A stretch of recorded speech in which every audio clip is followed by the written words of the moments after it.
Среди наших маршрутов отдельное направление – это дворцы и усадьбы. С огромным удовольствием мы посещаем то достояние, что наш народ сумел сохранить, и с горечью представляем, какая огромная часть утрачена навсегда. Вот и сейчас мы, не изменяя себе, намотали крюк из Липецкой области в Воронежскую, чтобы посмотреть замечательный дворец семьи Ольденбургских в местечке Ромонь. Усадьба построена в 1883 году в староанглийском стиле Екатериной Максимилиановной Ольденбургской.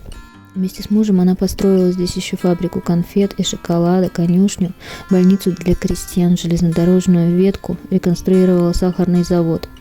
Тут спокойно, романтично, завораживающе. Есть великолепный парк, место притягательное для туристов и любителей красивых фотографий.